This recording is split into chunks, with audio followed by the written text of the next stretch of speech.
Hello student, स्वागत है आप सभी का आज के इस वीडियो में, जिसमें हम कंटिन्यू करेंगे class 12 applied mathematics alligation and mixture. Last video में हमने इस टॉपिक के एग्जाम्पल 10 तक कवर किया था। आज इसी के कंटिन्यूएशन में स्टार्ट करेंगे एग्जाम्पल 11 से। एग्जाम्पल 11 से कंटिन्यू करने से पहले हम इसमें जो रेलिवेंट फॉर्मूला अप्लाई किया जाएगा उसके रिगार्डिंग थोड़ा सा देखेंगे, उस फॉर्मूले के बारे में और उसके कॉन्टेक्स्ट के बारे में कि वो कब किन सिचुएशंस में फॉर्मूला अप्लाई किया जाएगा और किस तरीके से हम उस फॉर्मूले को जनरेट करते हैं। तो आइए चलिए शुरू करते हैं आज का वीडियो। आइए देखेंगे नए फॉर्मूले की तरफ, जिसमें हमारे पास सिचुएशन इस तरह की होगी कि किसी वेसल्स या कंटेनर में कुछ लिक्विड होगा, उसका एक सर्टेन वॉल्यूम होगा। फॉर एग्जाम्पल कि किसी कंटेनर में 100 लीटर प्योर मिल्क है। उस प्योर मिल्क में से हमने 5 लीटर मिल्क ड्रॉ किया, बाहर निकाला वेसल्स में और उसको रिप्लेस कर दिया 5 लीटर प्योर वाटर से। तो जब इनिशियली पहले केस में हमने 5 लीटर लिक्विड निकाला तो उसमें प्योर मिल्क कंटेंट ही बाहर आएगा, क्योंकि उस वेसल्स में प्योर मिल्क था। अब हमारे पास अब जो कंटेनर में जो मिक्सचर है, उस मिक्सचर में 95 लीटर ऑफ मिल्क प्योर होगा, जबकि 5 लीटर वाटर होगा। फिर से हम 5 लीटर मिक्सचर को बाहर निकाल रहे हैं। अब जो सेकंड रिपीटेशन पर हम इस एक्टिविटी को परफॉर्म कर रहे हैं, उसमें प्योर मिल्क जो होगा वो बाहर नहीं आ पाएगा, क्योंकि उसमें मिल्क और वाटर दोनों कंटेंट मिक्स हैं। उसमें 95% मिल्क कंटेंट होगा, जबकि 5% वाटर कंटेंट होगा। और इसी एक्टिविटी को अगर हम 4 बार, 5 बार या 6 बार रिपीटेड करते जाएं, तो हर बार जो निकलने वाला मिक्सचर होगा उसमें मिल्क कंटेंट कंपैरेटिवली कम होता चला जाएगा, क्योंकि वाटर कंटेंट हर बार बढ़ रहा है। हम 5 लीटर मिक्सचर को ड्रॉ कर रहे हैं और 5 लीटर उसमें प्योर वाटर ऐड कर रहे हैं। That means volume remain same. तो उस केस में फॉर्मूला हम अप्लाई करेंगे। If initial we have x liter of pure liquid and we draw y liter of mixture and replace with water. So after n repetition, after n number of repeated dilution, the quantity of pure liquid. अब अगर हम 4 बार इस activity को perform करें, तो 4 बार activity को perform करने के बाद जो मिक्सचर बचेगा हमारे पास कंटेनर में, उस मिक्सचर में जो प्योर लिक्विड है उसका जो कंटेंट होगा वो x into 1 minus y upon x raise to the power n unit होगा। यहां पर x जो इनिशियली हमारे पास प्योर लिक्विड था उसका वॉल्यूम है, y वो वॉल्यूम है जो हम ड्रॉ कर रहे हैं और रिप्लेस कर रहे हैं उसको वाटर के साथ, और n यहां पर नंबर ऑफ रिपीटेशन है कि हम इस एक्टिविटी को कितनी बार परफॉर्म कर रहे हैं। इस फॉर्मूले को डीपली समझने के लिए हमें कॉन्टेक्स्ट लेना होगा कंपाउंड इंटरेस्ट के फॉर्मूले के। कंपाउंड इंटरेस्ट में जब हम अमाउंट निकालते थे तो फॉर्मूला अप्लाई होता था a is equal to p into 1 plus r upon 100 raise to the power n। थोड़ा सा कंपाउंड इंटरेस्ट को रिकॉल करेंगे।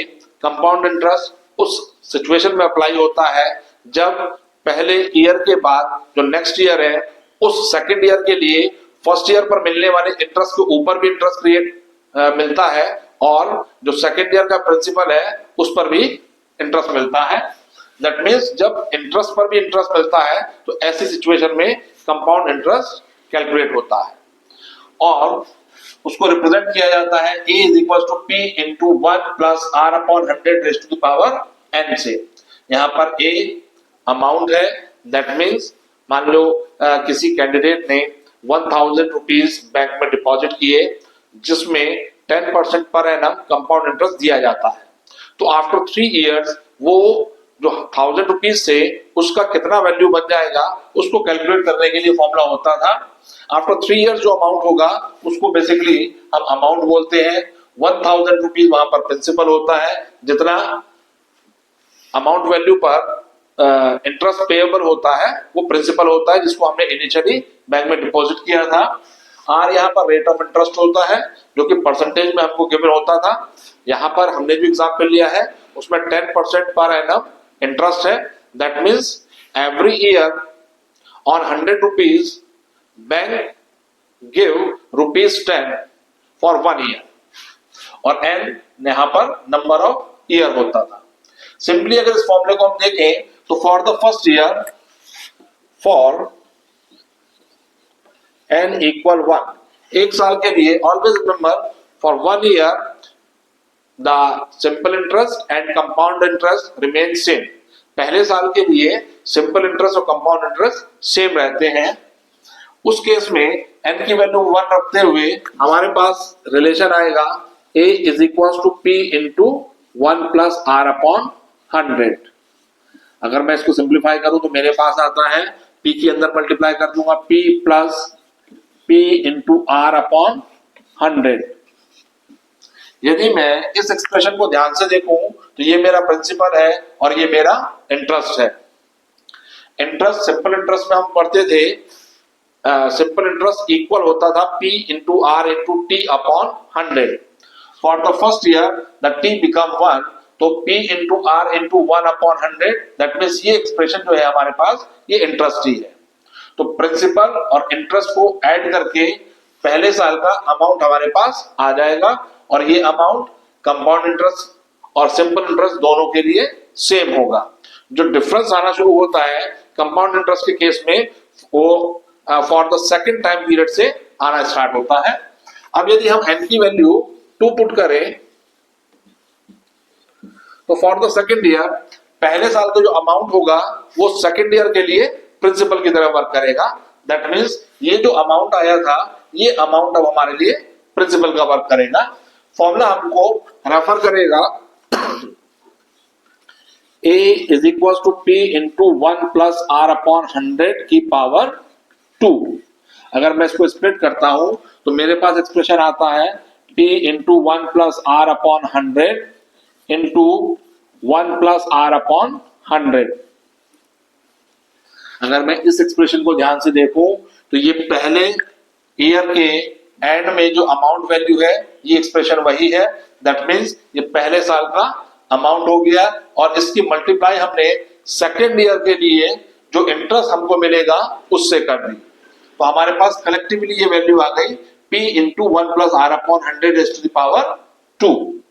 ठीक इसी तरह से for n is equal to 3 के लिए अगर हम कैलकुलेट करें तो a is equal to p into 1 plus r upon 100 raise to the power 3 होगा, जिसको स्प्लिट करके लिखा जा सकता है p into 1 plus r upon 100 की power 2 into 1 plus r upon 100 की पावर 1।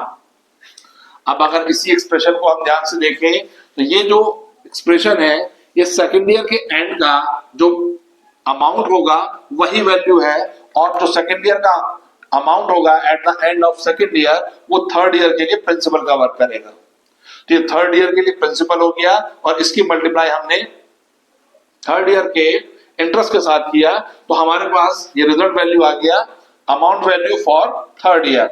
और इसी के कंटिन्यूएशन में आगे हम इसको ड्राइव करते रहते हैं, और फॉर्मूला इस तरह से हमको अमाउंट का मिल जाता है E is equal to p into 1 plus r upon 100 raise to the power n। अब इस फॉर्मूले के कॉन्टेक्स्ट की हमको जरूरत क्यों पड़ रही है इस केस में, उसको यहाँ पर एसोसिएट करेंगे। यहाँ पर प्रिंसिपल हमारे पास p था, जबकि इस सिचुएशन में हमारे पास ओरिजिनल वॉल्यूम, इनिशियल जो वॉल्यूम है प्योर लिक्विड का वो x है। दैट मीन्स जो x है वो इस फॉर्मूले में p की तरह है। दोनों ही फॉर्मूलों में एक बेसिक डिफरेंस है, और वो डिफरेंस ये है कि यहाँ पर चूंकि इंटरेस्ट बैंक पे कर रहा है इसलिए वैल्यू इंक्रीज करेगी एवरी ईयर। यहाँ पर हम ओरिजिनल जो हमारे पास लिक्विड है उसको ड्रॉ आउट कर रहे हैं, उसको बाहर निकाल रहे हैं, तो उसका कंटेंट पार्ट जो होगा वो साइमल्टेनियसली डिक्रीज होता चला जाएगा। जैसा हमने एग्जांपल में लिया था कि 100 लीटर हमारे पास प्योर मिल्क था, और उसमें से जब हम 5 लीटर मिल्क ड्रॉ ऑफ करेंगे, बाहर निकालेंगे, तो और उसको रिप्लेस करेंगे वाटर के साथ, तो अब जो फर्स्ट रिपीटेशन के बाद जो कंटेंट हमारे पास वेसल्स में बचेगा उस कंटेंट में जो मिल्क कंटेंट होगा उसका वैल्यू कम हो जाएगा, वो 95% रह पाएगा। तो इस फॉर्मूले में और इस फॉर्मूले में बेसिक एक डिफरेंस हुआ, ये डिक्रीजिंग फॉर्म में चल रहा है जबकि ये इंक्रीजिंग फॉर्म में चल रहा है। तो बिल्कुल स्टेप्स यही होंगे। इनिशियली अगर हम देखें तो ओरिजिनल हमारे पास x वॉल्यूम था, after one operation that means अगर मैं 100 लीटर प्योर मिल्क लूं, उसमें 5 लीटर ड्रॉ ऑफ करूं और 5 लीटर प्योर वाटर उसमें ऐड करूं, तो मेरे पास जो मिक्सचर होगा उस मिक्सचर में जो मिल्क कंटेंट होगा उसके बारे में अगर हम विचार करें तो वो हो जाएगा V is equal to x into 1 minus y upon x. That means अगर मैं इसकी मल्टीप्लाई करता हूं तो ये होता है मेरे पास x minus x into y upon x, x से x कैंसिल हो गया, that means in simply x minus y. और ऐसा ही हमने एग्जाम्पल में देखा, 100 लीटर प्योर मिल्क में से 5 लीटर जब मिल्क को ड्रॉ ऑफ कर लिया और 5 लीटर उसमें वाटर ऐड कर दिया, तो अब मिल्क कंटेंट जो पहले ऑपरेशन के बाद बचता है वो बचेगा x minus y, that means 95 litre pure milk उस मिक्सचर में होगा। अब यही एक्टिविटी हम अगेन टाइम परफॉर्म करें तो n इक्वल 2 हो जाएगा, वॉल्यूम आफ्टर 2 ऑपरेशन हमारे पास होगा x into 1 minus y upon x की पावर 2। यदि इस एक्सप्रेशन को मैं स्प्लिट करके लिखूं तो लिखा जा सकता है x into 1 minus y upon x into 1 minus y upon x. यहां पर ये जो क्वांटिटी है ये रिप्रेजेंट कर रही है कि पहले ऑपरेशन के बाद जो प्योर हमारे पास मिल्क था उसका वॉल्यूम कितना है, और ये सेकेंड ऑपरेशन के विद इन जो मिल्क कंटेंट हमारा डिक्रीज हुआ है ये उसकी वैल्यू को एक्सप्रेस कर रहा है। दैट मीन्स अगर इन दोनों की मल्टीप्लाई किया जाए तो ये एक्सप्रेशन हमारे पास 2 सक्सेसिव रिपीटेशन डाइल्यूशन के बाद प्योर मिल्क का या प्योर लिक्विड का कंटेंट को एक्सप्रेस करेगा। और यदि मैं n की वैल्यू 3 पुट करूं तो v इज इक्वल टू हो जाएगा x into 1 minus y upon x raise to the power 3 which is equivalent to x into 1 minus y upon x का power 2 into 1 minus y upon x। इसमें ये जो expression है ये 2 operations को apply करने के बाद जो रिजल्टिंग प्योर सब्सटेंस बचा, प्योर लिक्विड का कंटेंट बचा, उसको एक्सप्रेस कर रहा है। और थर्ड ऑपरेशन के विद इन जितनी क्वांटिटी डिक्रीज हुई है वो रिप्रेजेंट हो रही है 1 माइनस वाई अपॉन एक्स से। यहां इन क्वेश्चंस के कॉन्टेक्स्ट में ये बात भी ध्यान रखेंगे, यदि हम 5 लीटर ड्रॉ ऑफ कर रहे हैं तो every time 5 litre he draw of करना होगा। यदि ये क्वांटिटी बदलती है तो हमारे y की वैल्यू बदल जाएगी। फॉर एग्जाम्पल 2 ऑपरेशन तक तो हम 5 लीटर को ड्रॉ ऑफ करें, उसके बाद 10 लीटर ड्रॉ ऑफ करें तो हम 2 ऑपरेशन तक तो एज यूजुअल ऐसे ही चलेंगे, नेक्स्ट ऑपरेशन के लिए फॉर्मूला चेंज हो जाएगा, लेकिन वो केस हमारे सिलेबस का पार्ट नहीं है। तो आई थिंक ये फॉर्मूला की अंडरस्टैंडिंग बनी होगी। इन पर बेस्ड एग्जाम्पल देखेंगे। अब एग्जाम्पल 11 आइए देखेंगे। एग्जाम्पल 11 जिसमें हमको गिवन है कि एक कंटेनर में 50 लीटर प्योर मिल्क है और उस प्योर मिल्क में से 10 लीटर मिल्क को ड्रॉ ऑफ किया जाता है और रिप्लेस किया जाता है उसको वाटर के साथ, और ये ऑपरेशन 3 टाइम्स अप्लाई किया जाता है। आफ्टर 3 ऑपरेशन कितना कंटेंट मिल्क का उस कंटेनर में होगा ये हमको फाइंड आउट करना है। That means part of the milk in the container after 3 operation. तो सिंपली फॉर्मूला इसमें अप्लाई कर देंगे, अमाउंट ऑफ मिल्क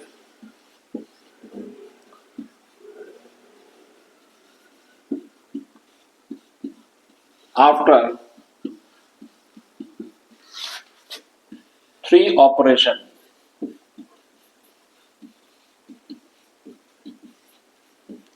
फॉर्मूला होता है x into 1 minus y upon x raise to the power n।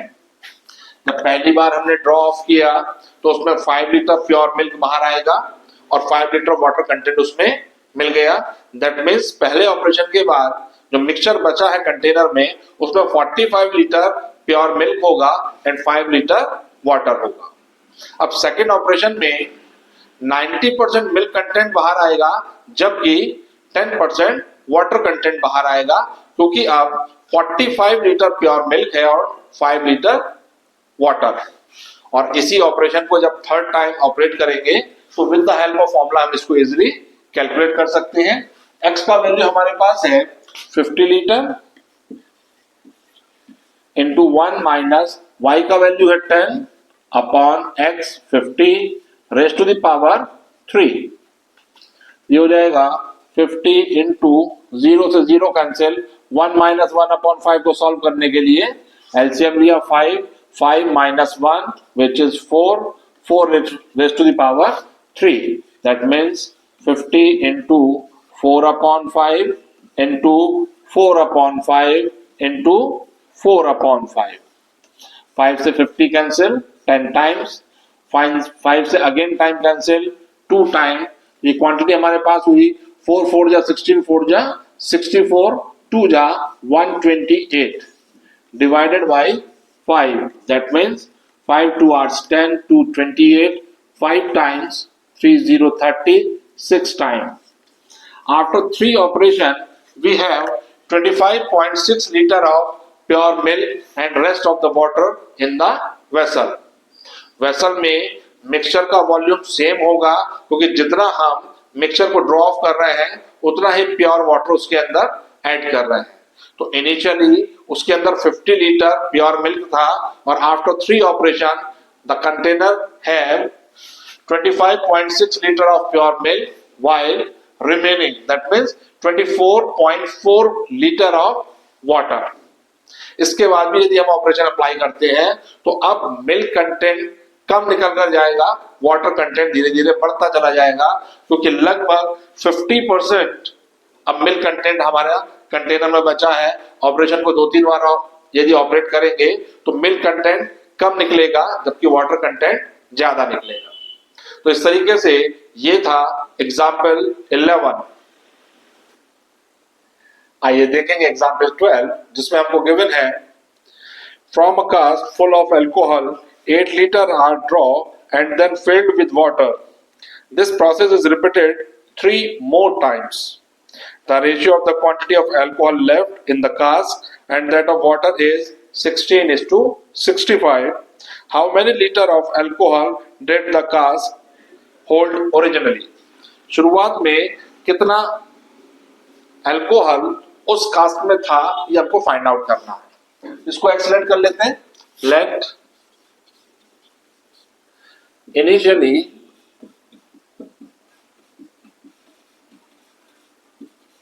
X liter of alcohol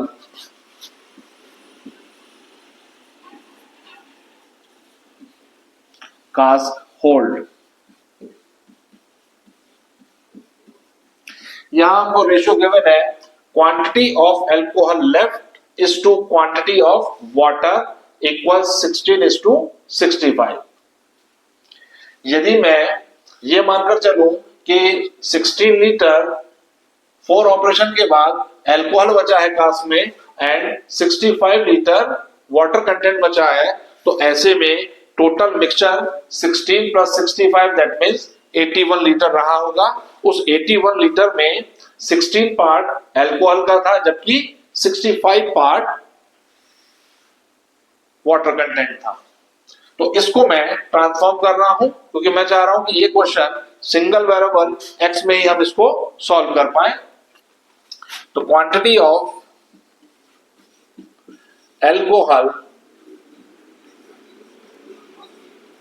left is to quantity of whole mixture.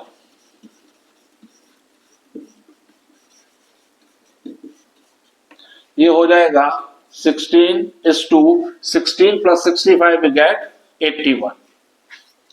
अब question में दिया है कि 8 लीटर उसमें से अल्कोहल को ड्रॉ ऑफ किया जाता है और रिप्लेस किया जाता है उसको वाटर के साथ, और ये ऑपरेशन 3 more टाइम्स अप्लाई किया जाता है। तो यहाँ लैंग्वेज में थोड़ा सा है कि 3 more टाइम्स है, एक बार ऑपरेशन ऑलरेडी परफॉर्म किया गया था, उसके बाद उस ऑपरेशन को 3 टाइम्स और परफॉर्म किया गया। दैट मीन्स टोटल 4 टाइम्स उस ऑपरेशन को ऑपरेट किया गया। इसलिए इस क्वेश्चन में n का वैल्यू 4 होगा आफ्टर 4 ऑपरेशन। तो आफ्टर 4 ऑपरेशन हम कैलकुलेट करेंगे कि हमारे उस मिक्सचर में कितना अल्कोहल कंटेन होगा। After 4 operation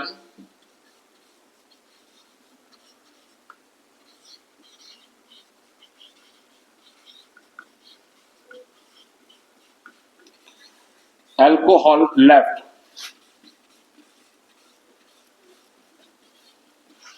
equal, formula apply कर देंगे। ओरिजिनल वॉल्यूम था x litre into 1 minus 8 upon x raise to the power 4 80 cube. 4 operation के बाद हमारे पास बचा alcohol x upon 1 minus 8 upon x raise to the power 4। Initially था x लीटर और ये रेशियो इक्वल है quantity of alcohol left is to quantity of whole mixture, that means 16 upon 81 की। 4 ऑपरेशन के बाद उसने हमको क्वेश्चन में रेशियोज गिवन था 16:65, जिसकी हेल्प से हमने ड्राइव किया था quantity of alcohol left is to quantity of whole mixture 16:81। यही सिचुएशन यहाँ पर है हमारे पास। ये quantity of alcohol left after 4 operation है divided by total quantity of mixture in cast is equals to 16। यहां पर 16 पार्ट अल्कोहल का लेफ्ट होंगे आफ्टर 4 ऑपरेशन, जबकि टोटल वॉल्यूम रहा होगा 81। अब इस रिलेशन को सॉल्व करके हम x का वैल्यू फाइंड करेंगे, जिससे हमारे पास ओरिजिनल वॉल्यूम आएगा कि कितना अल्कोहल इनिशियली हमारे पास उस कास्ट में था। यहां पर x से x कैंसिल हो जाएगा, ये हमारे पास बचा 1 minus 8 upon x raised to the power 4 is equals to 2 upon 3 raised to the power 4। Both side fourth root लेंगे, फोर्थ रूट लेने पर ये पावर 4 आपस में कैंसिल हो जाएंगे। हमारे पास रिजल्ट आएगा 1 minus 8 upon x equal 2 upon 3। Fourth root apply करने पर यहां पर भी होल पावर 1 अपॉन 4 हो जाएगी और राइट साइड में भी होल पावर 1 अपॉन 4 हो जाएगी। 4 से 4 कैंसिल होगा दोनों ही साइड में, तो एक्सप्रेशन हमारे पास बचेगा 1 minus 8 upon x should be equal to 2 upon 3। x की वैल्यू हमको फाइंड करनी है, इसके लिए 8 अपॉन x को राइट साइड में, जबकि 2 अपॉन 3 को लेफ्ट में शिफ्ट करेंगे, तो ये बन जाएगा 1 minus 2 upon 3 equal 8 upon x। That means 8 upon x की वैल्यू हमको मिली है 1 अपॉन 3। क्रॉस मल्टीप्लाई कर देंगे, 8 3 आर 24, x इक्वल 24।